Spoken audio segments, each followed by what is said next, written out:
We often pray that our children outlives us, but sadly, in this story, these children lost their lives in the hands of the person that gave them life. This is a gruesome story of how a woman, Rachel, killed her husband, Nicholas, and her 3 small children out of anger. Yes, you heard me right, just anger. On the day of the incident, Rachel and her husband Nicholas were fighting in their home in a small compound. Now their voices were very loud, and on a normal day, the co-tenants would have come to intervene early, but this time around, every tenant decided to stay off their fight because Rachel had once warned one of the tenants who had come to separate one of their frequent quarrels and fights that the next time that the tenant or any other tenant comes to separate them, she's going to stab them. Yes, she used those exact words, stab. So every tenant decided to stay clear of their fight. They kept on fighting and quarreling, but then up until they heard the sound of shattering glass outside.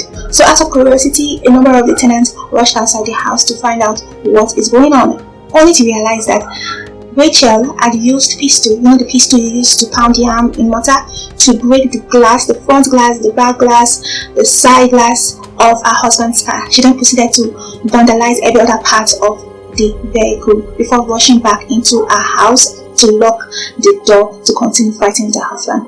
Now at this point, the tenant got worried. She's holding a pistol and she's wielding it at will. So they decided to go and start begging her, Madam Rachel, please open this door. They kept on knocking, but she refused to open the door, and they kept on hearing screams coming from her house. So out of concern, they decided to call someone known as the caretaker. But then the caretaker was like, keep me out of anything that has to do with Rachel. He does not want to be involved.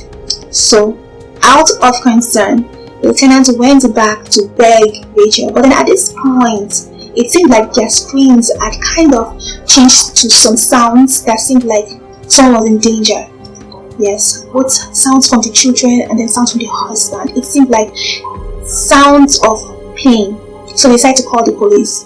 When they called the police, policemen came, tried to knock, but nobody was answering. Remember, I just told you, they were no longer screaming. It was more of like some sounds of someone in pain. So they barged into their house, only to be greeted by the gruesome, terrible sight of 5 dead bodies.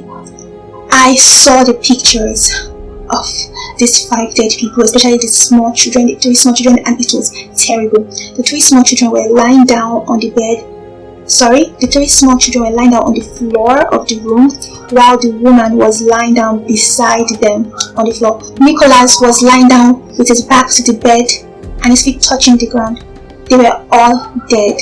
It was gathered that Rachel had used the pistol she used to destroy Nicholas's car to hit Nicholas on the head, and then he fell off. Upon falling off, she realized that, oh my god, he was dead, or he was about to die. He seemed to have gone unconscious, and this frightened Rachel. She then looked at the children. Oh my god, I just killed my husband. I'm most likely going to jail, and then the kids are going to be here. So it seemed like that was why she ended up going to them one by one and then slicing their necks. Now just imagine those kids, the pain they had to go through, especially the ones that had to watch their siblings being slaughtered to death.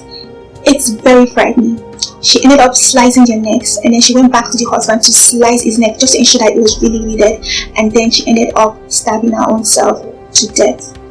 So at the time that the policemen arrived to the room, all of them were dead, and then the man was foaming in the mouth.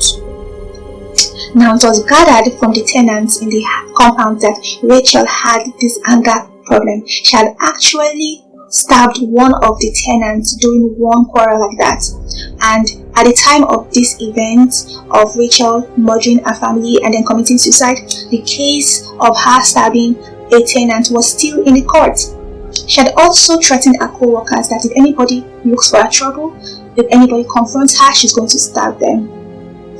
So you can see she has this long history of violence. And so when this happened, they called the family members of Nicholas and family members of Rachel to inform them about what happened, and they came to the scene of the crime. Of course, because of the nature of the crime, it attracted a lot of other people, including reporters. So the reporters came and was interviewing a number of people in the compound. When they realized that Rachel's family had arrived, they decided to go and interview Rachel's family, and Rachel's family were not having it. They actually pursued these reporters to beat them up. I only mention this because it seems like anger runs in the family of Rachel. I understand Rachel's family not want to speak to the reporters. They could have just easily told them no comment, but then going after them to beat them up, it just seems like this anger thing runs in the family. It was also reported that the village from which Nicholas and Rachel's family comes from refused to bury Rachel's body. They only ended up burying Nicholas and his 3 small children. So I guess probably the immediate nuclear family of Rachel just took care of the burial of her body.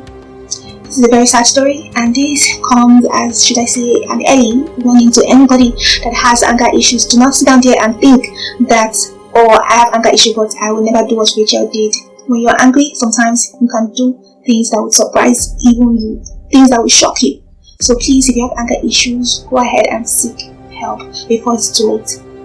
This is all I have for you about this case. Don't forget to like this video, also share with your friends and family so that they'll be aware of what is going on in our society. And click on the subscribe button while you are at it. Also, turn on notifications so that you're notified whenever I drop videos like this. Thank you very much for watching, and I will see you in my next video. Bye.